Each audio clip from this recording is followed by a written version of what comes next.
Let me tell you of the days of high adventure.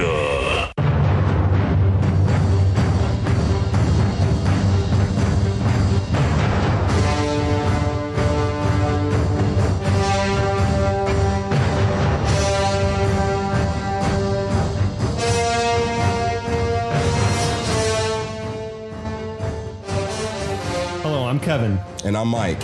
And this is 6 Degrees of Schwarzenegger, the podcast where we're taking a long, hard look at some of our favorite action movies from the era of Arnold. Schwarzenegger is the icon of the genre, and we're taking a deep dive into some of the 80s and 90s cult action movies and breaking them all the way down. Some folks say that WIllie Green was the baddest motherfucker the world ever seen. But I want you to hold on to your seat. Hold on to them tight, because you now getting ready to see the story of me. Yes, me, the badass Dolemite. Oh, he's bad. The man is out of sight. He's a tough. Hey, welcome back, everybody. Kevin is back with you along with Mike. What's up? And we are here to talk about the rest of this amazing movie, Dolemite, 1975. Rudy Ray Moore throwing it down with an iconic blaxploitation / comedy / action / hell, I don't know. Slash everything. This movie's got it all. Guerrilla film, yeah. It's got it all except for, like I said, sharks with laser beams. All right, so we'll get back into the plot here. I hesitate to even use the word plot because this movie is so loosely put together. But what's going on is Dolemite is taking his club back from WIllie Green and he's throwing a big party there. And then WIllie Green and his goons have come in there and they're demanding money from Dolemite or that he give them a share of the club. And basically Dolemite's just insulted them. So, you know, some drama's about to pop off. But before we get into all that, Mike, tell me what do you think of this movie, man? I mean, I think we both agree that it's awful, but like it still somehow works. Like, how is that possible? I feel like movies have to be either really good or really bad to really enjoy them. Like that middle ground, you're like, oh, this is just shit. When it's too mediocre. Yeah, this is just terrible. It's like hotel room art. Yeah. I'm like, if this was, it's just not even bad enough to be offensive. It's just, no one would look at it and be offended by it. And that's why it's in a hotel room. Yeah. This movie is just, I think a lot of people like it because it's like you get to look into the world of filmmaking because you literally see the shadows of the cameraman in the background. You literally see the boom mic, you know, it's like you're taking a step into that world. Now, back in Dolemite land, WIllie Green has his goons start busting up the club. And I guess there's chaos in there. There's shooting starts. Of course, always got shooting at Dolemite while he's sort of running out of the room. And he killed. Wait, Dolemite runs into his dressing room and turns out the lights for whatever reason. Queen Bee gets shot. Does she really? I think so, but they never come back to really update how she's doing or anything. I didn't think she gets killed. I think she gets shot. She screams as she's being shot at. Maybe she's just scared. I know that there's like this giant like karate fight, which every movie has to end with a karate fight, right? There's like a whole lot of half-ass kung fu fighting. There's this giant karate fight that happens, and just everybody's getting kicked and like doing WIllie like Green bat is flips. doing some karate too. This is everybody's doing like a karate fight. Some of the dudes in the background fighting. We're good. We're decent. They were probably the ones from the Chuck Norris school. Yeah. They were good. Yeah. They were good for this movie. Yeah. Yeah. But then the Dolemite girls and Dolemite himself were just like, you could tell they had a couple of lessons. Yeah. They were definitely pulling their punches. It's so obvious. And WIllie Green comes into Dolemite's room and they're fighting in the dark. Kind of, it's just strange. Maybe so you wouldn't see how bad the fighting is. Possibly, I don't know. Kevin? Do you think that we could pull off like a fight scene? Like if we Oh, you mean if we had time to rehearse? Choreographed it and like... Probably not. You don't think so? I don't know. Not just a fight scene, but a karate fight scene With kicks and shit? Yeah. Do you think that if we I watched, can't kick probably much higher than my weight. but if we watched like a movie, like a Bruce Lee movie or a Jackie Chan movie, obviously we're not jumping from like roofs and stuff like that. Yeah. But could we mimic their punches and their kicks and shoot it in such a way that it would look like we're actually hitting each other? Do you think? I think we're sophisticated enough to I do think that. if we tried it, it would be about on the level from Of this movie? No, I think maybe a little bit better than this, but it would probably be on that level of Dumb and Dumber when Jim Carrey's fighting the waiter. It's just like corny fighting, you know, but it could be funny. We were like, again, I can't imagine. Honestly, I don't know what he was thinking. I think he was just like, I just want to make a movie and I'm just going to put all the things that I love about filmmaking in it. Everything I would want to see in a movie. I'm going to cram it all into one movie. That's my thoughts on this. Yeah, he was just like, and so I love that, man. They threw everything in the kitchen sink. And it all stuck. And dude, in this scene, it's impossible to know who's a good guy and who's a bad guy. It's just everybody was fighting. Well, I think everybody gets their ass kicked as a bad guy. Like it's definitely like a heavy good guy wins the day type fight. So Officer Blakely shows up as everything's in full swing. He comes into the dressing room and he flips on the light and he finds Willie Green and Dolemite fighting each other. Yep. And Willie Green shoots Dolemite in the shoulder. And this is where I don't even know what happens. So he grabs him in the gut. So what happened was in the original, Dolemite punches Willie Green in the gut, and he punches him so hard he goes inside his gut and he pulls out his intestines. Right. Like some fucking Dumb and Dumber shit. When he exactly. Okay. But they censored it when they sent the movie in to get like its rating. Okay. That was one of the scenes that they were like, well, this is too much. It's too much. And so it got like an X rating. Does that exist on YouTube? I don't know. I'm sure it exists somewhere. Because I noticed when I was watching the Netflix movie, when he does it in the Netflix movie, he has the gut out. But then in the movie, it's just an awkward cut. They were like, well, we don't have any more money, right, to refilm this. So they basically just cut that scene and they do like a hard cut because he punches him and then they literally cut to like Willie Green on the ground or something like that. Yeah, it cuts from him like with his hand on Willie Green's stomach to he's on the ground dead and Dolemite's holding his shoulder. But in the original cut, he pulled out his guts. Shit. So yeah, you could totally get away with that now. Absolutely. Dude, Hostel? Yeah, you can absolutely get away with that now. So I think, in addition to all the nudity that's in this film, I think that was one of the scenes where MPAA, they were like, yeah, this is too much. Now, I love this moment where Blakely says, God damn, Dolemite. And then he just walks up and shoots Willie Green. Oh, does he? He shot him in the head. Was he already dead? Was he already? I don't know. He shoots him just to be safe. He walked up and shot him. Hey, you know what? Like in a black horror film, man. And he said some shit like, now it won't go down as you killed him. Like it'll go down as I shot him. Yeah, that's right. I remember people are going to wonder why his guts are hanging out. So he's got a giant bullet in his head, but his guts are also hanging out. All over. That didn't come from the bullet wound. We'll just explain that some other way. Yeah. Then it cuts back to the mayor's house, and he's in bed. He's banging his wife and Pinky. Yeah.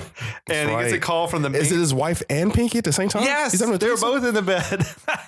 I thought that it was just Pinky, but okay. No, I think you mainly see Pinky, but there's definitely another person in there, and then his wife comes running in later. But so it definitely was a three-way happening. Okay, I didn't get that, but okay. This mayor, man. So he gets a phone call, and it's the dirty copies telling him like everything that happened down at the club, and the mayor's just naked. Like he rolls out of bed, his bare ass is out.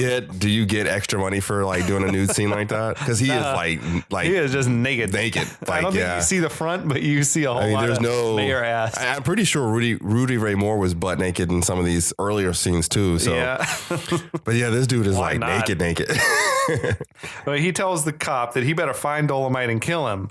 And then he makes some other calls to I don't even know who, saying that he wants them to to put a hit on the Dolemite, Dolemite. He said, I want you to kill the Dolemite. And he tells him he's in the hospital. Yeah, that's right. This is where all this comes up. Yeah.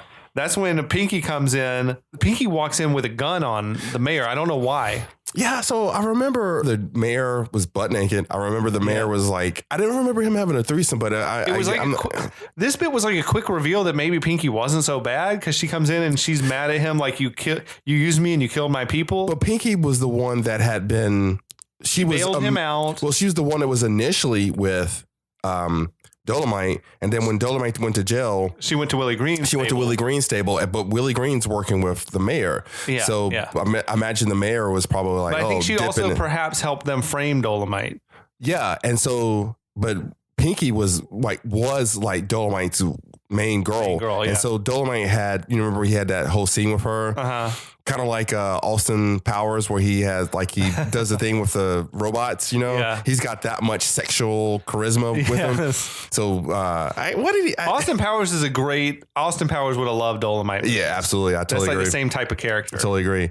But Dolemite, his sexual prowess is so strong that he fucks basically the hell out of Pinky and makes her turn back. Turn loyal again? Makes her turn back to being loyal. So now she's with the mayor and she's basically setting up the mayor because now she shoots the mayor, right? Well, she shoots the mayor's wife. Yeah. That's when the mayor's wife comes running in. Like, what was weird was, okay, so if you think about this, the mayor got the phone call and he left the room, and then Pinky got out of bed and got a gun from somewhere and came in to the bathroom area where the mayor was. And the mayor's wife presumably was just watching all this happen from the bed, because then she came in like on a delay, but the two women struggle and Pinky shoots the mayor's wife. And then the mayor attacks and strangles and kills Pinky. I did not see that coming. Now, so most bad guys don't ever do the dirty work themselves, right? Yeah. And so now the mayor is actually doing his own dirty work by actually killing somebody. Yeah. Now, outside the mayor's house, which appears to be this awesome, Hollywood Hills home, I think where they were having the party earlier. Yeah. Blakely is climbing over the fence by the swimming pool, and a couple of the mayor's goons, they get the drop That's on him. right. And that's when he tells them, I'm the FBI. I don't know if this was supposed to be a big surprise, because this was the first time in the movie that it comes out that this guy Blakely, who had been acting like he was a detective or something. So he acted like he was a cop the whole time, but now he realizes he's FBI. I got you on the FBI. Like what? Like why wouldn't you just why would you say you were a cop initially? I know, that's not a good undercover. I'm a cop. Oh no, I'm an FBI. FBI. Yeah, why wouldn't you just I'm just like a random dude? But of course, in the very beginning of the movie, the warden had told him there's a mystery FBI agent here who will reveal himself at the right moment. Yeah, that's not a. So it's paying off that, but it also just doesn't make sense. Yeah, it's not a big. It's not like, whoa, I didn't see that coming. Yeah. But the goons basically tell him, well, we're going to shoot you full of a bunch of heroin and kill you. Yeah. And then his goons had the weirdest accents, like Eastern European. Was it really? Or like Albania or some shit. Again, hey, you want to be in my movie? And they had really bad hair and makeup as well. It was strange. But Blakely's like, hey, look over there. The mayor's getting away with all the money. And they both get distracted and Blakely beats them both up. And those one in the swimming pool. Dude in the swimming pool. And then he's chasing the mayor in the car. Yeah. Now, so a guy who is definitely not Jerry Jones jumps in the car and goes chasing after him. This was like a really bad stunt double. I feel like he either had a really bad afro wig. It was a totally different hair. So I'm not a screenwriter, right? But things that sound good on paper don't necessarily transfer to film. I'm sure Jerry Jones wrote this screenplay. He's like, man, this is banging. This is like the best screenplay ever. And then you actually try to film it. Yeah. And I'm sure you're limited by resources. Like you can't make stuff look like you want it to look. But the fight between Blakely and the goons where he throws it's just awful. Yeah. Then when the car chase is corny.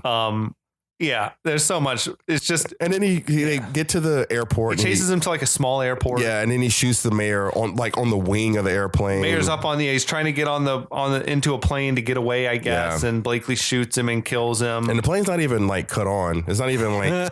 Was he gonna fly the plane himself? I probably, yeah. I mean, Okay, why most not? bad guys can't fly planes, by the way. That's true. How come every villain Every knows villain how to fly a plane? has an aviator's license.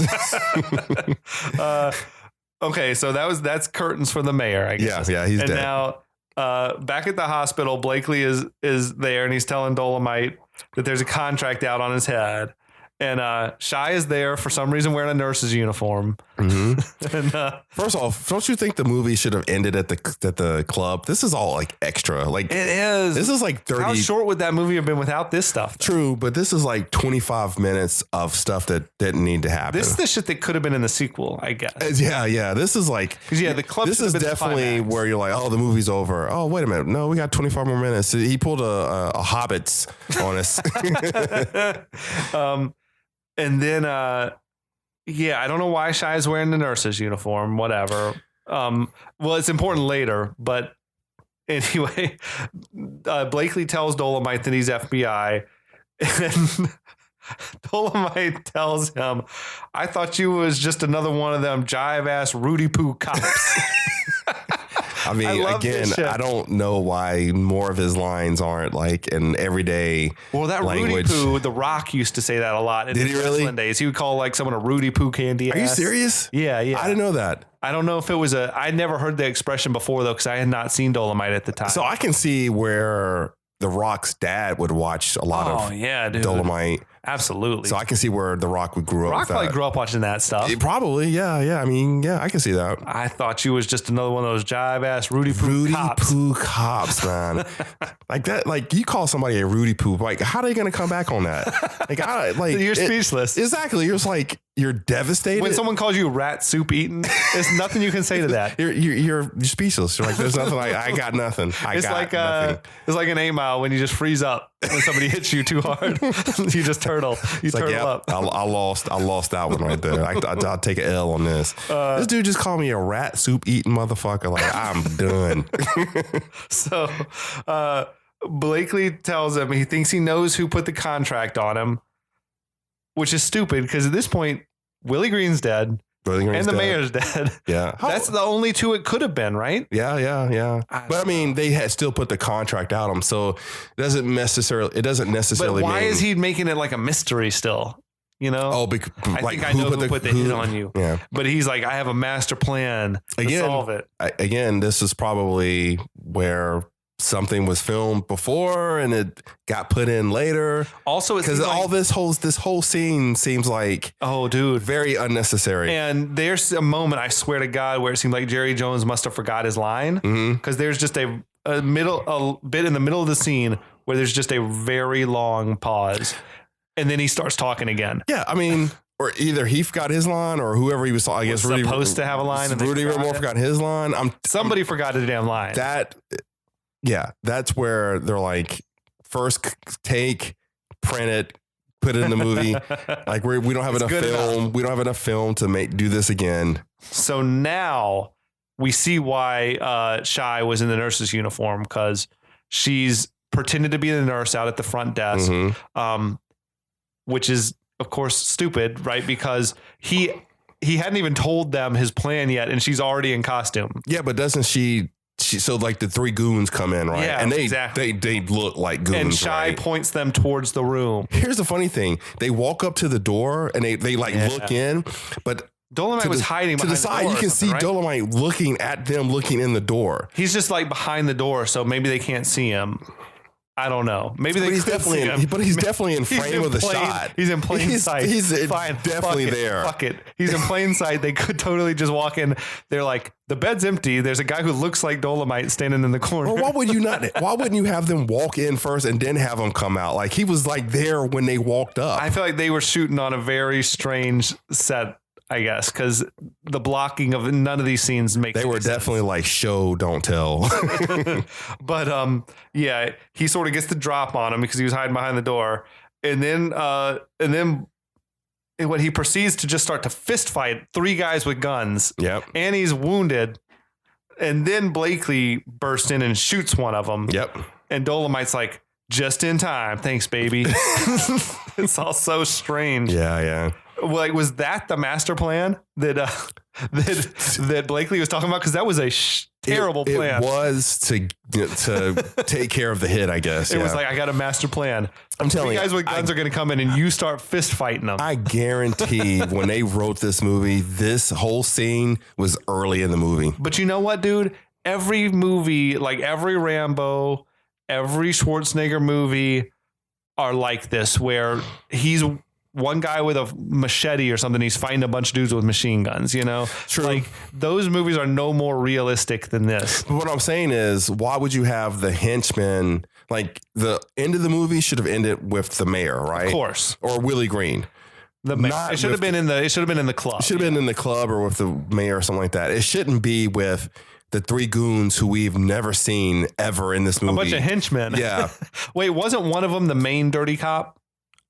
No, but he shows up later. They show up later because these were just 3 random goons. So like, this is LA, right? LA County, and there's this big fight in this hospital, and then these 2 cops always just end up showing up at the crime scene of whatever Dolemite's involved if you think with. about it, I mean, this was a working hospital, so they were like, "Hey, do you mind if we use one of your rooms as a trap for some gunmen?" Yeah, the hospital administrators are like, "Yeah, sure, do what you want to do, Dolemite." Because Shy is like the receptionist, right? Can we plant this hooker? Exactly. To pretend to be a nurse. They had to get the receptionist out of there too. I mean, it's insane. This movie is insane. You can't. This is like most of these movies. You can't look at it too closely, or everything starts to fall apart. Yeah. It's like, but we're just gonna do this, and it happens to work. Yeah. That plan was terrible, but it worked. It worked.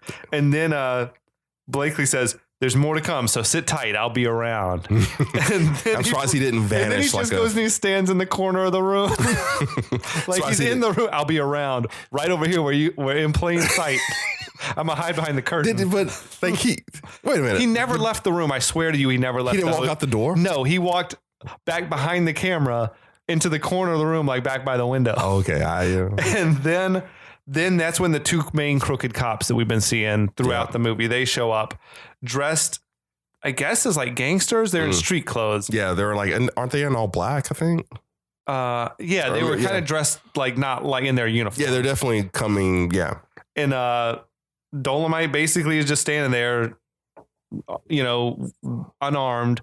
He calls him a rat soup eating honky motherfucker. And then Blakely just steps out into frame and arrests them from nowhere. Yeah. I mean, from the room, like he was in the room. Yeah. He did not come in from around the corner. He just stepped into frame. Yeah. And he's you're like, right. I got you. You're right. You need to have a cut scene where he steps in the bathroom or something like that. You need a production manager or somebody who can say, this doesn't make any sense. Why doesn't he come in from outside?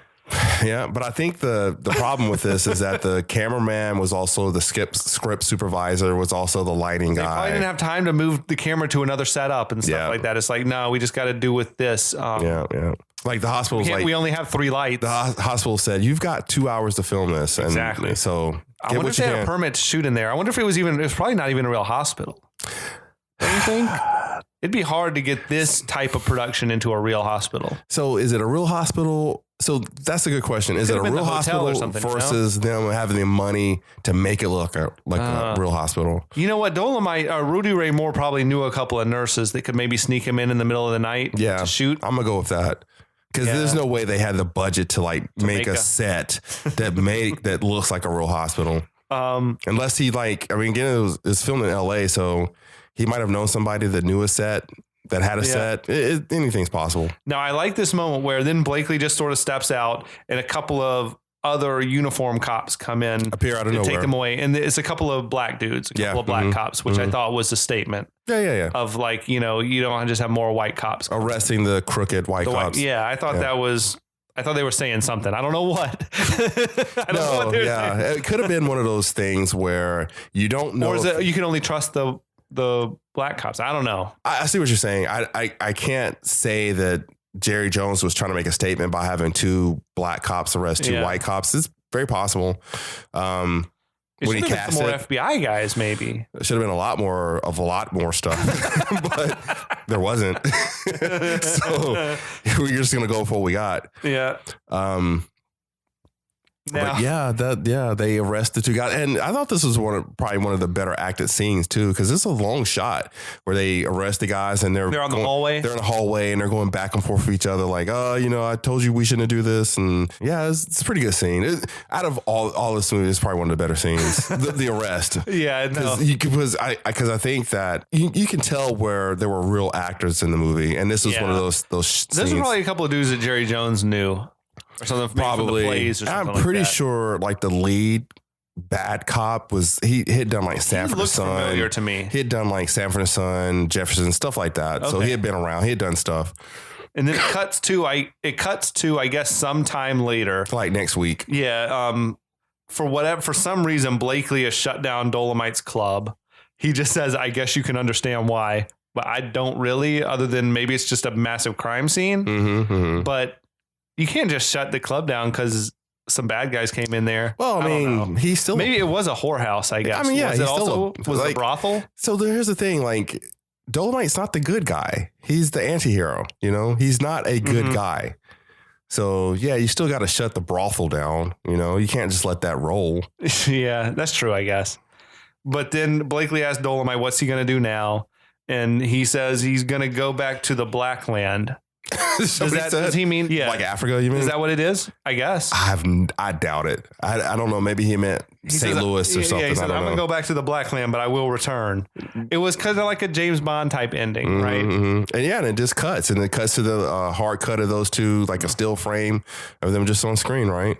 Yeah, and then the song they're playing is like very democratic, I would say, because it's talking about all are welcome. At my house and stuff. I'd have to hear it again. Yeah, I mean, I dug it. I don't know. The credits give some weird special thanks. Special thanks to Chuck Norris's karate school. Chuck Norris, that's cool. Special thanks to Mr. Fatburger. I wonder if Fatburger hooked him up with some food. Probably. No, I think it was Fatburger's the place where they found the creeper. Do you think that was the burger? Yeah, I think that was the hamburger pimp. Yeah. That was just a little shack. Did Fatburger start out as just a little like shack? Probably. I mean, this was made in 75. Probably. They gave thanks to a mortuary, which they must have been shooting in there. Yeah. And special thanks to the Geisha House of Beautiful Women. I wonder if that's where they found like some of the stripper women, or maybe they shot in maybe that was the club.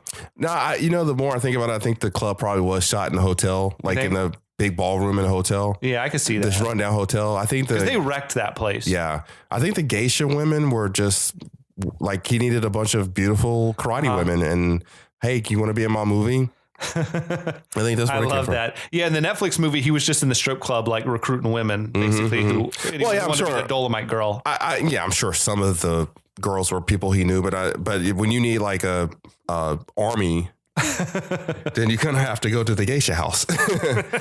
I'm going to remember that. When you need an army of karate chicks. So what came next for Rudy Ray?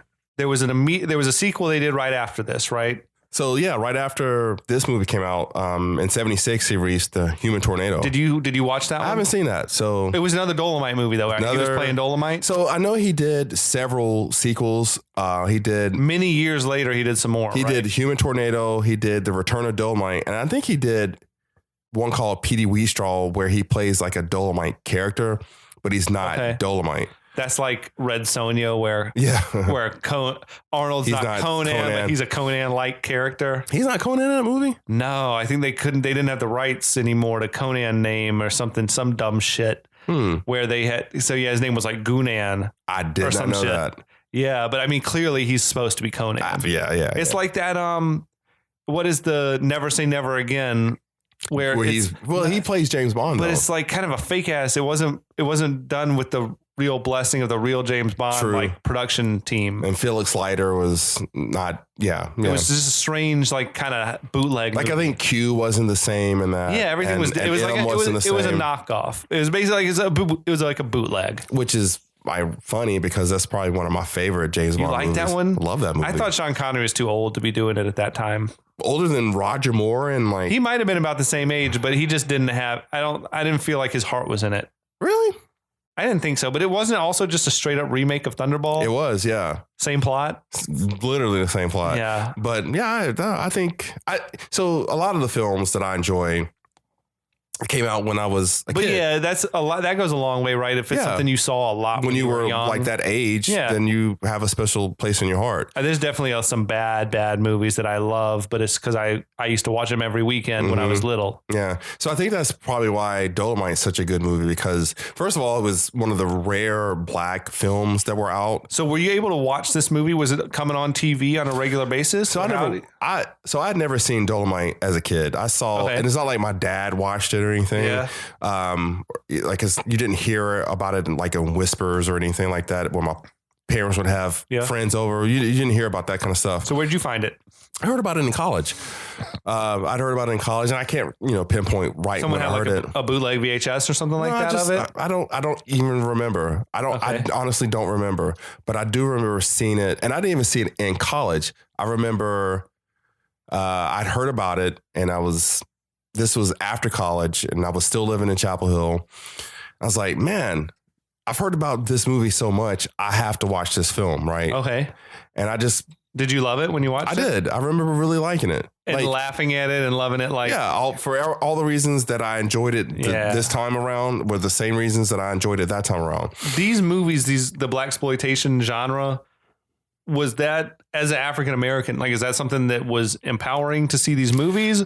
Or because I feel like if these movies came out now, like made by white folks, they'd be considered offensive. Well, I think a lot of the blaxploitation movies were made by black people. Yeah. So, but again, a lot of them were made when I was a kid. And again, I don't think my parents aren't into movies like I am. Yeah. Okay. And so it's not like they were watching these films and I was like, 5 years old and sitting beside my dad and watching it also.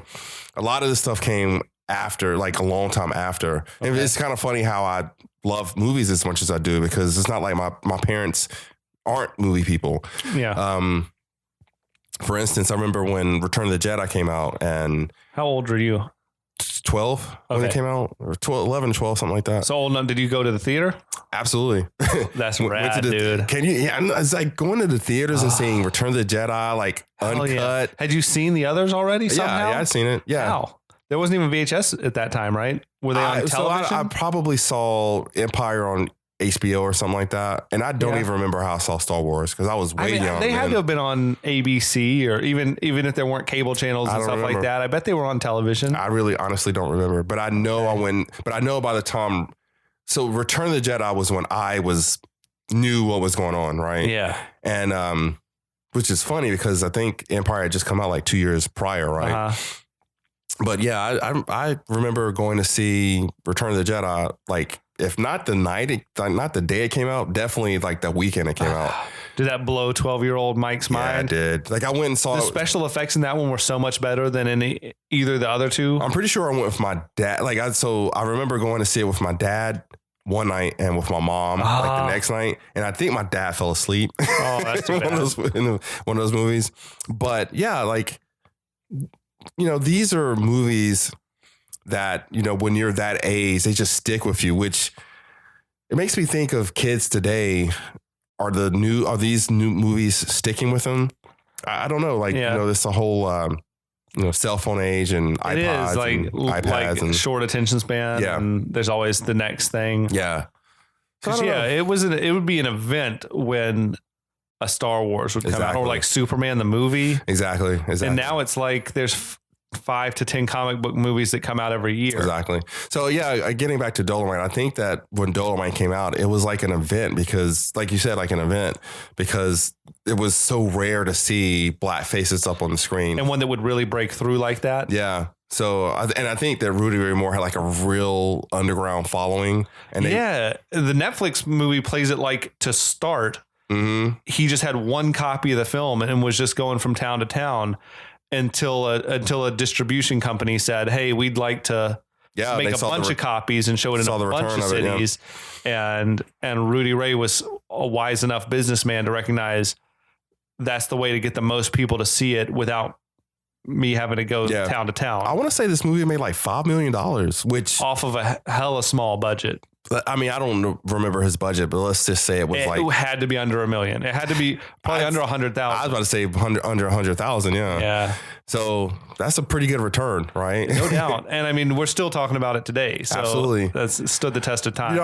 I can honestly say that Eddie Murphy's film is what brought us here, but I can see where we would have talked about the film. Not now, but I can see where we would have branched out to it. You suggested it because I had never seen the movie before.